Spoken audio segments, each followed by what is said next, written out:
Welcome to in focus. मैं हूं मुबशर ज़ैदी। आज इन फोकस में है वज़ीर आज़म शहबाज शरीफ और उनके साहबजादे जो कि वज़ीर आला पंजाब हैं हमज़ा शहबाज। उनके ख़िलाफ़ जो मनी लॉन्ड्रिंग के केसेस थे उनमें उनकी ज़मानत जो है आज परमानेंट हो गई है। परमानेंट का मतलब ये होता है कि अब वो मुस्तक़िल ज़मानत पर हैं और उन्हें मज़ीद ज़मानत लेने की ज़रूरत नहीं है जब तक इस केस का फ़ैसला नहीं हो जाता। ये जो मनी लॉन्ड्रिंग केस है ये 2020 में कायम किया गया था FIA की जानिब से, जिसमें इल्ज़ाम आयद किया गया था कि जो वज़ीर आज़म शहबाज शरीफ हैं और उनकी फ़ैमिली ने, जिसमें उनके दोनों बच्चे हमज़ा शहबाज और सुलेमान शहबाज भी हैं, उन्होंने 16 अरब रुपए जो है अपने ही मुलाजमीन के अकाउंट्स में डाल के मनी लॉन्ड्रिंग की है, यानी पैसा बाहर भिजवाया और पैसा वापस आया। इसमें आज जो अदालत ने इनके दूसरे साहबजादे सुलेमान शहबाज उनको इश्तिहारी करार देने की का जो प्रोसेस है वो भी शुरू कर दिया। इस केस के अंदर क्या है क्या नहीं वो तो चल ही रहा है, मगर साथ साथ इस केस में अप्रैल में वज़ीर आज़म शहबाज शरीफ और उनके साहबजादे हमज़ा शहबाज के ऊपर फ़र्द जुर्म आयद होनी थी और जज साहब बार बार वो तारीख़ दे रहे थे और हर दफ़ा कहते थे कि फ़र्द जुर्म आयद कर देंगे, मगर फिर वज़ीर आज़म बन गए शहबाज शरीफ साहब। और वहाँ से थोड़ा सा कहानी में ट्विस्ट ये आता है कि जो स्पेशल प्रोसिक्यूटर हैं इस सारे केस में जो हायर हुए थे ज़ुल्क़रनैन सिकंदर साहब, वो लिख कर दे देते हैं अदालत में कि FIA जो है वो शायद अब, और ये 13 मई को लिख कर के दिया गया था जब साबिक़ वज़ीर आज़म इमरान ख़ान के ख़िलाफ़ जो तहरीक अदम एतमाद है वो कामयाब हो गई थी, मगर जो हल्फ लेना था शहबाज शरीफ साहब ने वो उसके एक रोज़ बाद लिया। तो वो तो अदालत में नहीं गए, मगर स्पेशल प्रोसिक्यूटर ने ये कहा कि उन्हें FIA की तरफ से हिदायत हैं कि इस केस को मज़ीद परसून ना किया जाए। FIA ने उन जो प्रोसिक्यूटर है उनको हटाकर एक नए प्रोसिक्यूटर का तकर्रुर किया और साथ ही साथ ये कहा कि FIA का ऐसा कोई इरादा नहीं है कि इस केस को विड्रॉ करे। मगर बहरहाल अब ज़मानत हो गई है। आज वज़ीर आज़म शहबाज शरीफ साहब अदालत में पेश भी हुए और उन्होंने ये कहा कि ये जो केस उन पर बनाया गया है ये सियासी इंतकाम है जो कि साबका हुकूमत ने उनसे सियासी मुखासमत की बिना पर लिया। और उन्होंने कहा कि 2 साल हो गए हैं, ना नैब कुछ अप्रूव कर पाई है और ना ही FIA। और अदालत को उन्होंने ये कहा कि जिस कारोबार की बुनियाद के ऊपर ये केस चलाया जा रहा है उसमें उनके कोई भी शेयर्स मौजूद नहीं हैं। इस सारे केस के ऊपर जो स्पेशल प्रोसिक्यूटर आपका उन्होंने हमसे बात करनी थी, मगर उनकी तबीयत अचानक ख़राब हो गई और उनका मैसेज आया कि वो नेक्स्ट टाइम हमारे से बात करेंगे। तो हमारे साथ इस वक्त मौजूद हैं हमारे लाहौर के नुमाइंदा राना बिलाल, जो कि इस केस को शुरू से ही कवर कर रहे हैं, तो उन्हीं के पास चलते हैं। राना बिलाल, सबसे पहले ये बताइए कि आज जो ज़मानत मुस्तकिल की गई है वज़ीर आज़म और उनके साहबजादे की, आपको ताज्जुब हुआ या आप एक्सपेक्ट कर रहे थे? अज़ल साहब बहुत शुक्रिया। बिल्कुल हमें ताज्जुब नहीं हुआ क्योंकि जब से गवर्नमेंट चेंज हुई है उसके बाद जैसे कि हमने प्रोसीडिंग है कोर्ट की वो अटेंड की और हमने जो FIA का बिहेवियर है वो कोर्ट में देखा, तो उससे साफ नज़र आ रहा था कि जो FIA है वो कुछ ज़्यादा इंटरेस्टेड नहीं है इस केस को लेके, या इस केस को लेके जो शहबाज शरीफ और हमज़ा शहबाज की बेल हैं उनको कैंसिल करने के हवाले से ऐसी जो है वो मेहनत नहीं देखी जा रही थी जैसा कि साबका गवर्नमेंट की जो प्रोसिक्यूशन है वो इस केस को लेके चल रही थी।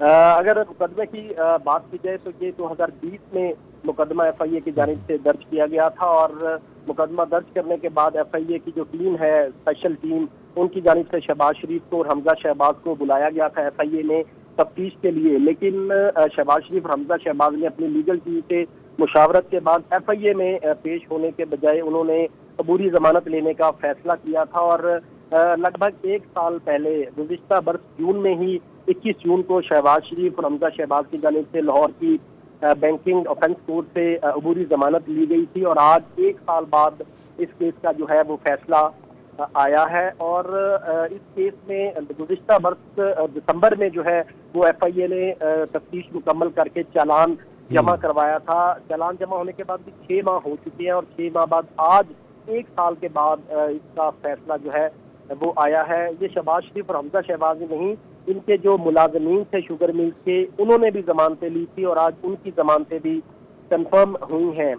FIA ने जो अपनी रिपोर्ट जमा करवाई थी 173 की, जिसे हम चालान कहते हैं, उस चालान में FIA की जानिब से बताया गया था कि 2008 से 2018 तक ये मनी लॉन्ड्रिंग का नेटवर्क चलता रहा और FIA ने स्पेसिफिकली ये भी बताया था कि 28 ऐसे बेनामी अकाउंट हैं जिनके जरिए मनी लॉन्ड्रिंग की गई है। जो चालान जमा कराया था उसमें FIA ने शहबाज शरीफ को, हमजा शहबाज को और सलमान शहबाज को प्रिंसिपल एक्यूज डिक्लेयर किया था, जबकि जो दूसरे लोग हैं जो कि शुगर मिल के मुलाजमीन हैं, उन्हें शरीक मुल्ज़म जो है वो डिक्लेयर किया गया था। इसमें दिलचस्प बात एक ये भी है FIA के एंड पे कि FIA ने जो FIR दर्ज की थी वो 25 अरब मनी लॉन्ड्रिंग की थी, लेकिन जब हमने देखा कि FIA ने चालान जमा करवाया तो उसमें लायबिलिटी 16 अरब की बताई गई थी। यानी कि FIR से लेके चालान तक तकरीबन 9 अरब रुपए जो है वो बीच में से खत्म कर दिए गए। एक तो इस बात की लॉजिक जो है वो समझ नहीं आई कि 9 अरब रुपए वो कहाँ गए, क्योंकि पहले इल्जाम ये लगाया गया था कि 25 अरब की मनी लॉन्ड्रिंग है, FIR में भी ये लिखा गया, लेकिन चालान में जो इल्जाम लगाया गया वो 16 अरब की मनी लॉन्ड्रिंग का लगाया गया था। जिन FIA एक ऑफिशियल हैं डॉक्टर रिजवान, उन्होंने इस केस की तफ्तीश भी की थी। उनके बारे में कहा गया कि उनकी मौत जो है वो हार्ट अटैक से हो गई, मगर जो इमरान खान साहब हैं और उनके जो शहबाज शरीफ साहब के अपोजिशन में लोग हैं, वो ये इल्ज़ाम लगाते हैं कि उन्हें जो है मारा गया या उन पर प्रेशर डाला गया, जिसका ऑब्वियसली अभी तक कोई सबूत सामने नहीं आया है, ना ही कोई ऐसी इंक्वायरी हुई है। फिर ये मलिक मकसूद साहब, जिन्हें इमरान खान साहब मकसूद चपड़ासी भी कहते हैं, उनकी डेथ हुई 2 रोज़ कबल दुबई में, और वहाँ पर भी एक ये बात कही गई कि शायद उनके जो जिस्म है उसके ऊपर तशद्दुद के निशानात मिले, जो बाद में उन अथॉरिटीज़ ने डिनाई भी किया कि ऐसी कोई बात नहीं है। तो ये इस केस से जुड़े जो सारे इस तरह के किरदार हैं, एक तो उनके बारे में, दूसरा ये है कि राना आपने तो ये पूरा केस देखा है, इतना वक्त क्यों लगा FIA को ये चालान बनाने में, इन्वेस्टिगेशन कंप्लीट करने में? क्योंकि यही केस जो है वो नैब ने भी बनाया हुआ है, उनके बकौल उनके पास भी सारे सबूत मौजूद हैं। उन्होंने शहबाज शरीफ साहब को भी पकड़ लिया था, उन्होंने हमजा शहबाज को भी अंदर रखा था, उसके बावजूद अभी तक कुछ नहीं निकला। रज़ी साहब, बिल्कुल ये जो सबसे बड़ा कानूनी नुक्ता वज़ीर आज़म की लीगल टीम की जानिब से उठाया जाता है वो यही है कि सेम केस नैब में भी चल रहा है और सेम असासों का केस जो है वो अब FIA की जानिब से शुरू किया गया है।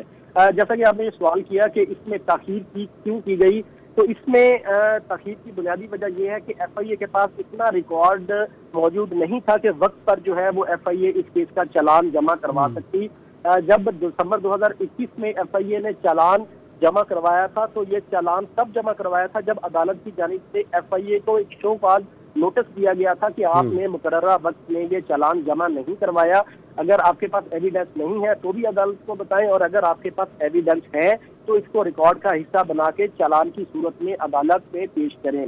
तो अदालत के शो कॉज नोटिस के बाद ये चालान जो है वो FIA की जानिब से जमा करवाया गया था, लेकिन इसमें भी तखीर एक ये भी हुई थी कि चालान भी नामुकम्मल था, जिसे अदालत ने वापस किया और दोबारा मुकम्मल चालान जमा करवाया गया। और तीसरी दफा जब स्पेशल सेंट्रल कोर्ट में ये चालान जब जमा हुआ और गुज़िश्ता हेयरिंग पे अदालत की जानिब से उसमें ये नोट किया गया कि मुल्ज़मान, जितने भी मुल्ज़मान है, हत्ता कि शहबाज शरीफ, हमजा शहबाज या जितने भी, उनकी वल्दियत ही FIA की जानिब से नहीं लिखी गई थी, ना मौजूदा पते लिखे गए थे।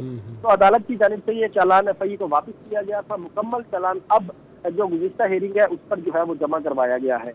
तो अगर आप किरदार की जैसे बात कर रहे थे, डॉक्टर रिजवान इस सारे केस को देख रहे थे, उनका मुबैना तौर पर ये भी इल्ज़ाम भी लगाया गया, लेकिन वो हार्ट अटैक से फौत हुए, लेकिन अभी तक उनके हवाले से कोई कंफर्मेशन नहीं आ सकी कि वो कैसी उनकी डेथ हुई।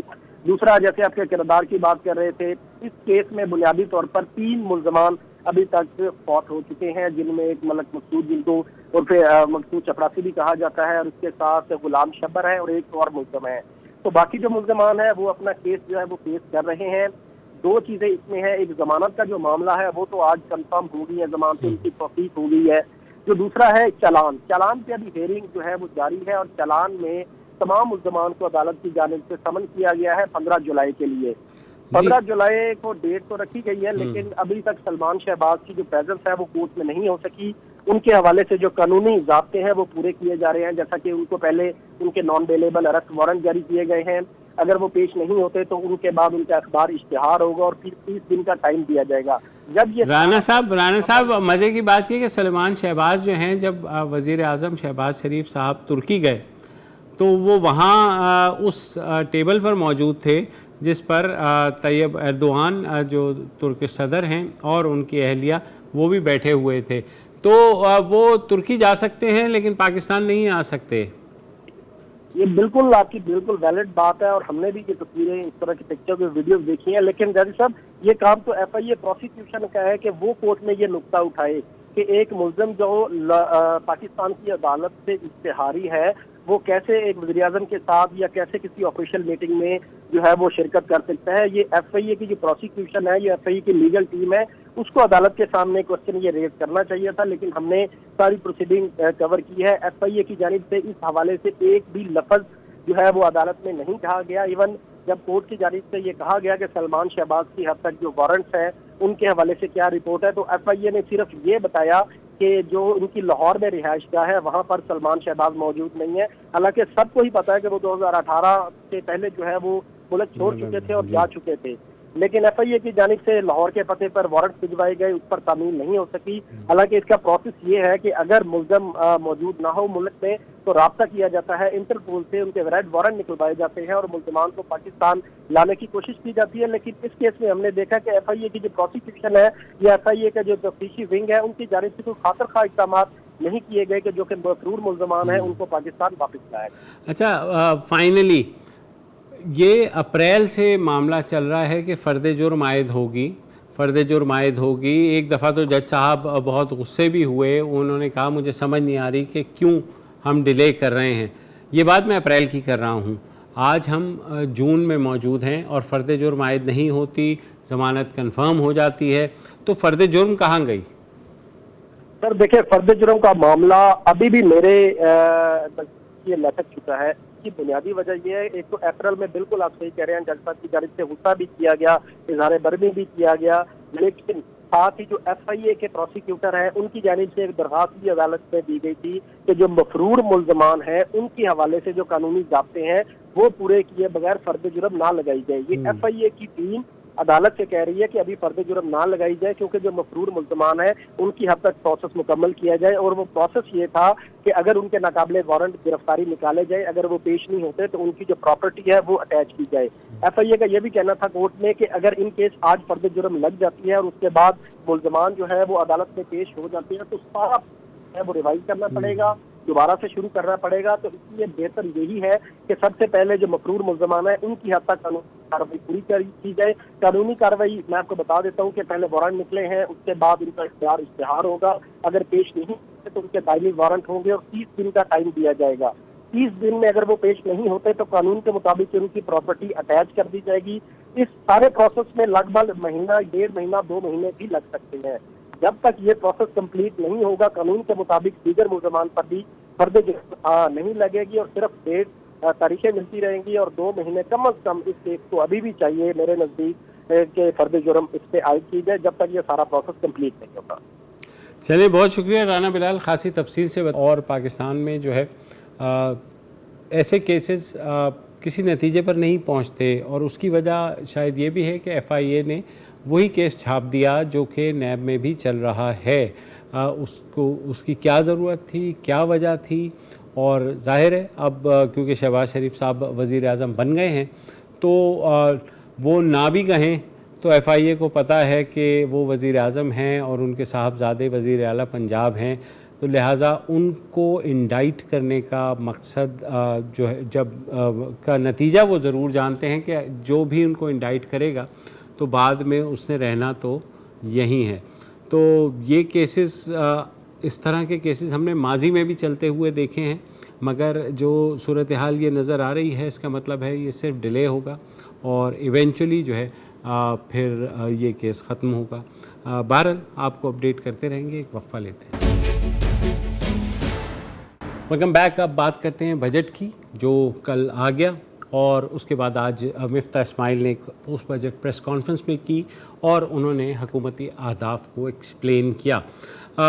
بجٹ میں عوام کے لیے کیا ہے، تو میرا سیلری کلاس ہے، تھوڑی ریلیف یہ ہے کہ اب جن کی تنخواہ 1 لاکھ تک ہے انہیں کوئی ٹیکس نہیں دینا پڑے گا، مگر ساتھ ہی ساتھ جو ریونیو کی اس وقت فگر ہے، ٹارگٹ ہے جو 7,004 ارب رکھا گیا ہے، اس میں 750 ارب جو ہے وہ پیٹرولیم لیوی کے بھی رکھے گئے ہیں، اور یہ بھی رکھا گیا ہے کہ پیٹرول کی جو پرائسز ہیں وہ گریجولی کیسے بڑھے گی، کیونکہ آئی ایم ایف کی ایک کنڈیشن ہے۔ اس کے علاوہ ڈیفنس بجٹ میں انکریز ہم نے دیکھی ہے، جو کہ ہر سال ہوتی ہے۔ ایک سال تھا جب فریز ہوئی تھی، مگر بیشتر جو بجٹ کا حصہ ہے وہ ڈیٹ سروسنگ کے اوپر ہی ہوتا ہے۔ صحت اور تعلیم ہماری اتنی پرائیورٹی نہیں رہے۔ ترقیاتی بجٹ جو ہے وہ بھی بہت کم ہوا ہے، 550 ارب پہ آ گیا ہے، جو کہ 900 ارب کہا جا رہا تھا کہ اس حکومت نے رکھا ہے۔ پچھلی سال جو ہے وہ 750 ارب تھا، مگر بہرحال جتنی ٹائٹ سچویشن ہے تو حکومت کا یہ کہنا ہے کہ اس سے بہتر بجٹ نہیں ہو سکتا، اور ظاہر ہے ہر حکومت یہی کہتی ہے کہ جو بجٹ وہ لے کے آئی ہے اس سے بہتر بجٹ اس صورتحال میں ممکن ہی نہیں تھا۔ جو اپوزیشن ہے وہ کرٹیسائز کرتی ہے۔ عمران خان صاحب نے کہا کہ یہ اینٹی پور بجٹ ہے۔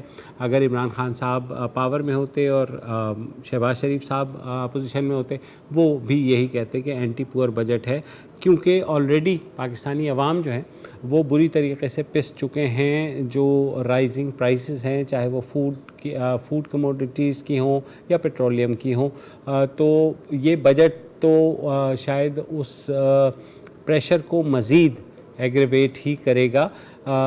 اس ساری صورتحال پر بات کرنے کے لیے ہمارے ساتھ موجود ہیں اکانومسٹ ہیں، آپ نے ہمارے پروگرام میں پہلے بھی دیکھا ہوگا، پبلک پالیسی ایڈوائزر بھی رہے ہیں فائنانس منسٹری کے، ڈاکٹر خاقان نجیب۔ بہت شکریہ خاقان صاحب۔ آر یو سرپرائز کہ یہ بجٹ، یا آپ ایکسپیکٹ کر رہے تھے کہ اسی طرح کا ایک ڈاکیومنٹ ہوگا؟ بسم اللہ الرحمن الرحیم. I think budget has moved in the right direction in many areas, and it has put some figures which are unrealistic. ایک کا ذکر آپ نے کیا 750 billion of GIDC, ایک 750 billion of PDL, بٹ ایک اور فگر ہے 200 ارب کا GIDC کا، جو گیس کو بھی امپیکٹ کرتا ہے۔ سو آئی تھنک یہ کوئی تھوڑے سے فگرز جو ہیں ریئلسٹک نہیں ہیں۔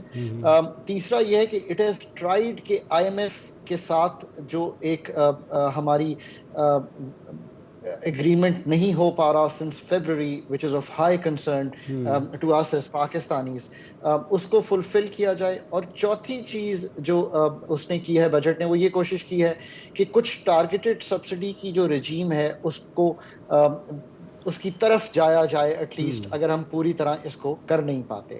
آئی تھنک ان 4 ایشوز کو بیلنس کرنے کی کوشش کی گئی ہے اس بجٹ میں۔ اور پراپرٹی کے اوپر جو اب یہ ٹیکس لگایا گیا ہے، آئی تھنک آپ نے اس کے اوپر بہت زور بھی دیا تھا کہ بہت ضروری ہے کہ ایسے سیکٹرز جن پہ پہلے جو ہے خاص مہربانی ہوتی تھی یا ان کو ایمنسٹیز دے دی جاتی تھیں یا چھوٹ دے دی جاتی تھی، پہلی بار ہے کہ ان کو، اور جو چھوٹے ریٹیلرز ہیں ان کے لیے فکس ٹیکس کا بھی جو منصوبہ آیا ہے جس کو لنک کیا جائے گا الیکٹرسٹی کے بلز کے ساتھ۔ تو آپ کو لگتا ہے کہ ہر حکومت کوشش کرتی ہے اس طرح کی؟ مجھے آج تک یاد ہے کہ ویٹ کے نام سے، چاہے وہ پچھلی پیپلز پارٹی حکومت ہو، اس کے بعد والی حکومت اور اس کے بعد والی حکومت، سب نے ٹرائی کیا یہ چیز، مگر ریٹیلرز جو ہے وہ ہاتھ نہیں آتے۔ تو اس ساری صورتحال میں آپ کو لگتا ہے کہ کوئی اسٹریٹجی ہے، یا یہ بھی ایک ایسی وہ ہوگی کوشش کہ جو بعد میں پریشر کی وجہ سے شاید واپس لینی پڑے؟ سو آپ نے بالکل صحیح یاد کیا کہ جو ہمارا لاسٹ پروگرام تھا اس میں ہم نے کہا تھا کہ ریٹیل سیکٹر اور جو ٹریڈ سیکٹر ہے اس کو ہٹ کرنا ضروری ہے۔ سو یہ فنڈامنٹلی، جیسے میں نے گفتگو کا آغاز کیا آپ کے ساتھ، کہ ہم چاہتے ہیں کہ حکومت نے کچھ موومنٹ کی ہے ٹورڈز نیو سیکٹر۔ سو یہ 2 نئے سیکٹر، اب ہوا کیا ہے، جب ہم نے آپ سے بات کی تھی کہ ضرور ہٹ کرنا چاہیے ہمیں پراپرٹی کو سو دیٹ اس کی جو قیمت کا بڑھنا ہے اور اس میں جو انویسٹمنٹ جاتی ہے وہ موو کہیں اور ہو towards the productive sectors. So آپ نے دیکھا and obviously we stay connected with the government and یہ ہمارا کام ہی ہے کہ ہم ان کو سجیسٹ کریں. سو گورنمنٹ نے یہ ریئلائز تو کر لیا ہے. آئی تھنک یہ ریئلائزیشن بہت بڑی بات ہے. بٹ آئی تھنک یہ جو ابھی اجرا ہوا ہے یہ فنڈامنٹلی غلط ہو گیا ہے. اس کی وجہ یہ ہے کہ انہوں نے اس کو ایک ڈیمڈ رینٹ لے کر یہ کہا ہے کہ اس پہ ایک ٹیکس لگ جائے گا. یہ فیڈرل لیجسلیٹو لسٹ جو ہے یہ کانسٹیٹیوشن کے اگینسٹ ہے جو موو انہوں نے کیا ہے. I don't think it will hold. یہ کیپٹل ویلیو ٹیکس یہ پروونسز کے پاس ہے, یہ فیڈریشن کر ہی نہیں سکتی. سو آئی تھنک موو کیا ہے but it's a wrong move. It will not hold the test of the law. So جو ہم نے گزارش کی تھی ہم پھر آپ کے پلیٹ فارم سے کرتے ہیں وہ کیا تھی؟ وہ یہ تھی کہ بہت سمپل ہے اور یہ انفیئر بھی ہے کیونکہ یہ ویلتھ کو ٹیکس کر دیا ہے. ویلتھ کو ٹیکس نہ کیجئے. اگر کوئی بھی شخص اپنی ایک پراپرٹی خرید کر اس کو بیچتا ہے اور جب وہ اس کو بیچتا ہے تو اس پہ جو گین کرتا ہے کہ جی یو ہیو ریئلی میڈ منی آن دس, اس کو ٹیکس کیجئے اور اس کو پراپرلی کیجئے. اس پہ تھوڑی سی بہتری یہ کی ہے کہ پہلے 4 سال بعد فری ہو جاتا تھا, اب 6 سال کر دیا ہے. سٹاکس میں بھی یہی کیا ہے. ان دونوں پہ میں نے ہمیشہ کہا ہے کہ دنیا کا اصول یہ ہے کہ جو بھی آپ بیچیں اور جو منافع کمائیں وہ آپ کی اس سال کی جو ٹیکس ریٹ ہے اس کے مطابق ٹیکس ہو جائے. یعنی کہ اگر میں 25% ٹیکس ریٹ میں ہوں اور میں نے 10 لاکھ کمائے ہیں تو میں 2.5 لاکھ روپے دے دوں اور باقی 7.5 لاکھ روپے جو ہے اس پہ کوئی ٹیکس نہیں. سو یہ غلط ہو گیا فنڈامنٹلی, یہ ہو نہیں سکے گا, یہ کانسٹیٹیوشن کے اگینسٹ موو ہو گئے ہیں. سو آئی تھنک یہ چلے گا نہیں. اب آپ آ جائیں ریٹیل پہ کیا کیا ہے. ریٹیل پہ دیکھیں بہت مشکل کام ہے اور دو I don't agree with it principally but fix tax بہت کہتے رہے ہیں. سو آئی گیو ان ہیئر کہ ٹھیک ہے ہم یہ تو کر نہیں سکتے کہ ہم سب کا ڈیٹا اٹھائیں, ہم اس کو ڈیٹے کو کوریلیٹ کریں, ہم ان کی انکم نکالیں, ہم ایک پی او ایس کا ورڈ پچھلی حکومت استعمال کرتی تھی, پوائنٹ آف سیلز دکھائیں اور یہ سب کام کریں. اب چونکہ چلیں ہم نے اپنی ویکنیس مانگ لی تو ہم نے آپ کو کہا کہ آپ کا پوٹینشیل تو بہت بڑا ہے ریٹیل سیکٹر کا, پر آپ ہمیں 3,000 5,000 اور 10,000 depending on your electricity bill آپ ہمیں دے دیجئے. So it's a start and let's support it.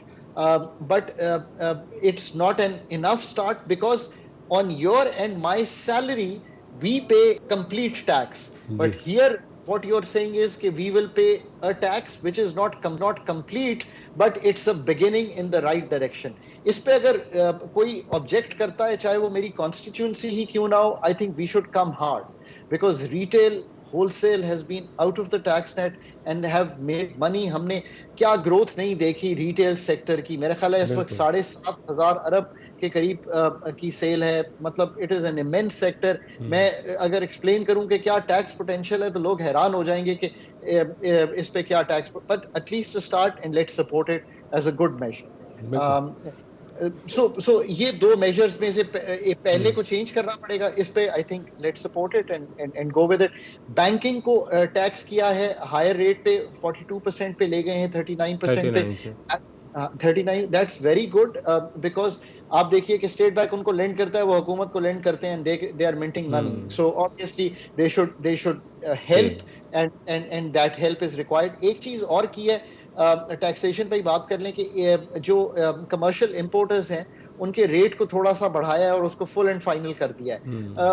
اس کا ایک انفلیشنری سا امپیکٹ ہوگا بٹ چلیں فل اینڈ فائنل ہے. کچھ کمرشل والے بھی ہیں اس میں آ جائیں گے. سو وی سپورٹ دیٹ آلسو. سو یہ جو ٹیکسیشن ہے یہ اس حد تک تھوڑا سا رچ کو ایک پھر ٹیکس کیا ہے کہ آپ کی اگر بہت بڑی انکم ہو اس پہ ایک 2% پاورٹی ٹیکس لگا ہے. That's also fine. This is the time for the well-off to pay. So that's fine as well. I would have gone much harder on the capital gains as well as on the retail sector. ٹھیک ہے خاقان صاحب, یہاں ایک وقفہ لینا ہے, وقفے کے بعد واپس آتے ہیں. Welcome back. بات ہو رہی ہے بجٹ کے اوپر اور کیا یہ پاکستان کی معیشت کو سنبھالا دے سکے گا. جس طرح ٹائٹ بجٹ بنایا گیا ہے تو ہمارے ساتھ اسی پر بات کرنے کے لیے موجود ہیں ڈاکٹر خاقان نجیب. خاقان صاحب، آپ نے بڑی تفصیل سے بتایا کہ کیا کوشش ہے. کوئی آپ نے شروع میں یہ بھی کہا کہ ایک ڈائریکشن کم از کم نظر آ رہی ہے، جو کہ ایک خوشائن بات ہے، مگر جس طریقے سے چیزیں آگے جا کر کے بڑھیں گی، عموماً آ جاتا ہے کہ 3 مہینے بعد کوئی منی بجٹ آ جائے گا. اگر پیٹرولیم پرائسز اسی طرح اوپر جاتی رہیں، یا جیسے انہوں نے پیٹرولیم لیوی جو ہے PDL لگا دی یا اور دوسری چیزیں لگا دی، تو کتنا کشن آپ کے خیال میں گورنمنٹ کے پاس اس وقت موجود ہے کہ اس بجٹ کے حوالے سے امپلیمنٹیشن وہ کچھ ہفتے تو کر سکیں؟ یہ بہت اچھا آپ نے سامنے رکھی ہے چیز. دیکھیں 750 ارب روپے کی جو PDL ہے، اس کا مطلب یہ ہے کہ ہمیں تقریباً اگر ہر ماہ ہم 35 روپے لگا دیں تو تب جا کے 750 ارب پورے ہوں گے. I don't think that's happening. اب آپ کے پروگرام کی وساطت سے ناظرین کو بتاتے ہیں کہ جو 15 جون کو اوگرا کی ڈٹرمنیشن آ رہی ہے، اس کا جو میرا ایسٹیمیٹ ہے وہ یہ ہے کہ تقریباً 29 روپے پیٹرول کی قیمت بڑھ جائے گی اور 55 روپے تقریباً ڈیزل کی قیمت بڑھ جائے گی. اگر یہ دونوں چیزیں ہو جاتی ہیں تو اس کے اوپر پھر 1 جولائی کو ایک اور 35 کا رائز دینا ناممکن ہوگا. So this 750 is not a correct figure to begin with. ایک بجٹ کا مقصد یہ بھی تو ہے کہ انفلیشن کم ہو، کہ ہم وہ میجرز لیں. تو دس از ہائیلی انفلیشنری، اور اس سے انفلیشن جو ہے اور 3-4% جہاں پہ کھڑی ہے وہاں سے بڑھ جائے گی، اور گروتھ بھی سلو ڈاؤن ہو جائے گی جو صورتحال نظر آ رہی. obviously economy slow down. اچھا، اس کے ساتھ ساتھ ایک اور چیز ہے جس کا ذکر بہت کم ہو رہا ہے، جو کہ سلپ کر رہی ہے انڈر دا ریڈار، وہ ہے کہ 200 ارب GIDC لگا دیا گیا ہے. دیکھیں this is also not good. OGRA نے ہمیں لاسٹ ڈٹرمنیشن دی ہے کہ 45% GST 45% پرائسز کا چینج کر دیجئے فرام 1 جولائی. یہ دس از دا لا آف دا کنٹری. اب اس کے اوپر اگر ہم کہیں کہ 200 ارب ہم یہ بھی کلیکٹ کرنے جا رہے ہیں تو neither the fund nor we as policy maker should be agreeing to this kind of thing and rethink this proposal. یہ بھی جب GIDC ہوا تھا نا جی، تو یہ PMLN کے شروع کے دور کی بات ہے جب یہ GIDC لگا تھا، تو یہ بھی اس لیے لگا تھا کہ اس کو اگر پرائسز کم ہوں انٹرنیشنلی، گیس کی پرائسز بھی ریزنیبل ہوں، کمپنیز آر ڈوئنگ اوکے، ہم کلیکٹ کر کے انفراسٹرکچر ڈیولپ کریں. پر آج تو وہ ٹائم نہیں ہے، اس وقت تو ٹائم ہے سروائیول کا. Fire fighting. سو ان دو چیزوں سے آئی تھنک کہ بفور 31 ہمیں سوچنا چاہیے. نہیں سوچیں گے تو like some thing in the budget, جو کہ پچھلی دفعہ 500 ارب نہیں کلیکٹ ہوئی، پھر وہی چیز ہو جائے گی. پھر ہم کہیں گے کہ اب بجٹ کا خسارہ اتنا بڑھ گیا، اب ہم بورو کر رہے ہیں تو انفلیشن بڑھ رہی ہے. So we have to be very careful on this. اور انٹرسٹ ریٹس بھی ظاہر ہے مزید بڑھیں گے کم از کم. آپ جی دیکھیں انٹرسٹ ریٹ کو روکنے کا کیا طریقہ. انٹرسٹ ریٹ کو روکنے کا یہ طریقہ ہے کہ آپ یہ 950 ارب جو ہے اس کو ڈائریکٹ میں 3 دفعہ اس لیے کہہ رہا ہوں کہ ٹیکسز کی مد میں کلیکٹ کر لیں. جب آپ نے وہ کلیکٹ کر لیا تو اس کا مطلب ہے کہ آپ نے جو عوام الناس ہے اس پہ انفلیشن کا بوجھ کم کر دیا. بجلی کی قیمت کم بڑھی، گیس کی قیمت کم بڑھی، اجناس کی قیمت کم بڑھی. اچھا، جب انٹرسٹ ریٹ دیکھیں، انٹرسٹ جو ہماری کور انفلیشن ہے، میں تو کور سے ہی لے کے چلتا ہوں، چلیں CPI سے ہی لے، اگر وہ رہتی ہے 13-14 پہ تو انٹرسٹ ریٹ یہیں رہ سکتا ہے. پر اگر وہ بڑھ کے چلی جاتی ہے 18-19 پہ تو انٹرسٹ ریٹ نیگیٹو اتنا نہیں رکھا جا سکتا، اس کو بڑھانا پڑے گا. سو دس از دی کیلیبریشن. آئی وڈ سجیسٹ کہ یہ ہمیں دوبارہ اس پہ سوچ لینا چاہیے تھا.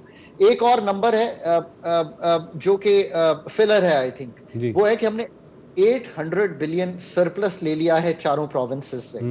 اب یہ وہ والی امید ہے کہ امید صبح بہار رکھ والی بات ہو گئی ہے کہ اگلی 30 جون کو یہ فگر 800 ارب ہونا چاہیے. یعنی کہ 23-30 جون کو پتہ نہیں کون ہوگا کون نہیں ہوگا. سو وہ اس پیراہے میں چلیں. We will ignore it for the time being, but I am not comfortable. میں سمجھتا ہوں کہ NFC کو ریویو کریں اور یہ جو 800 ارب کی اور یہ جو سرپلسز ہیں، you give the provinces once the money and then let them spend it the way they want to spend it. یہ اس چکر سے ہی نکل جائیں. ٹھیک ہے، بہت شکریہ خاقان نجیب سے بات کرنے کا. پروگرام کا وقت ختم ہو رہا ہے، آئندہ بھی آپ سے بات ہوتی رہے گی. اجازت دیجیے، کل دوبارہ ملیں گے.